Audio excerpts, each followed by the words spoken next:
बाप और बेटे और रूह कुद्दूस के नाम से आमीन।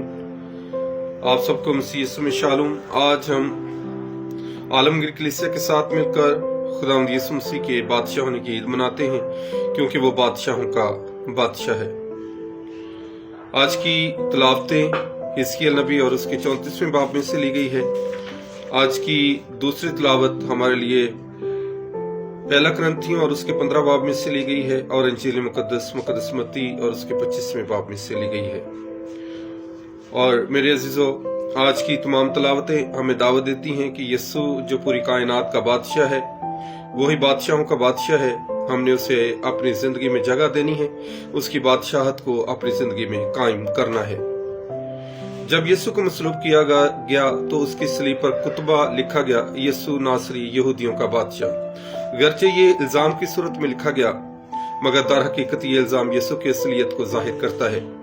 यीशु की मां मरियम के पास फरिश्ता आया और उसकी पैदाइश की बशारत दी। मुकद्दस लूका की इंजील और उसका पहला बाब और उसकी 32वीं आयत में वो बुजुर्ग होगा, हक ताला का बेटा कहलाएगा, और खुदा उसे उसके बाप दाऊद का तख्त देगा, और वो यकूब के घराने में हमेशा बादशाही करेगा, और उसकी बादशाही का आखिर ना होगा। फिर हम पढ़ते हैं मत्ती 2 और दूसरी आयत में, फिर जब यीशु पैदा हुआ तो मशरक से मजूसियों ने यूं आकर मालूम किया कि यहूदियों का बादशाह जो पैदा होने को है वो कहां पर है। आज की तिलावतें हमारी रहनुमाई करती हैं कि यीशु किस किस्म का बादशाह है। आज की पहली तिलावत जो हिजकिय्याह की किताब में से ली गई है, इस बात की तरफ इशारा करती है कि नेक चौपान अच्छा चरवाहा वो है जो भेड़ों की तलाश करता है। जो बादल और तारीकी से मुंतशिर हो गई हैं, वो इन्हें दोबारा वापस लाएगा। वो इन्हें चराएगा, कोई हुओं को ढूंढेगा और हांकी हुओं को वापस लाएगा।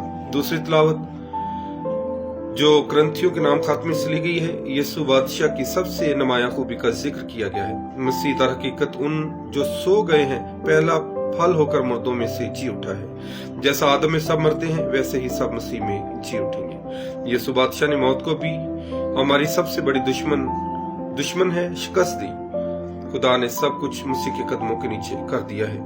यीशु न सिर्फ हिफाजत इत्मीनान सहारे का नाम है, बल्कि वो मुर्दों में पेलौठा भी है।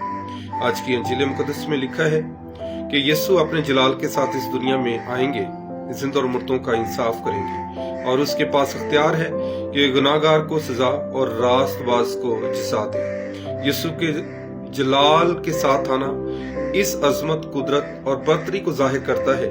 यीशु ने अपनी मुनादी के दौरान बरमला कहा, अच्छा चरवाहा मैं हूँ। अच्छा चरवाहा अपनी भेड़ों के लिए अपनी जान देता है। मजदूर जो ना चरवाहा है ना भेड़ों का मालिक, वो भेड़िए को आते देखकर भेड़ों को छोड़ देता और भाग जाता है। अच्छा चरवाहा मैं हूँ, मैं अपनी भेड़ों के लिए अपनी जान देता हूँ। उसने बतलाया कि इससे ज्यादा प्यार और कोई नहीं करता कि अपने दोस्तों के लिए अपनी जान कुर्बान कर दे। वो अपनी ख्वाहिश और मुफाद के लिए नाइंसाफी नहीं करता है, बल्कि वो जिंदगी बांटता है।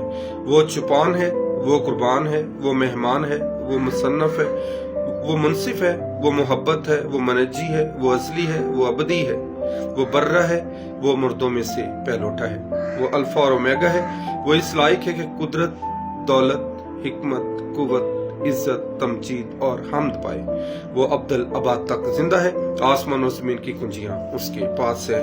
इसलिए यीशु बादशाह हमारा बादशाह है। आज का इतवार हम सब के लिए बाइस बरकत ठहरे। आज के इतवार की तमाम बरकत हमें मिले कि हम खुदावंद यीशु मसीह को अपनी जिंदगी में बादशाह तस्लीम कर सकें।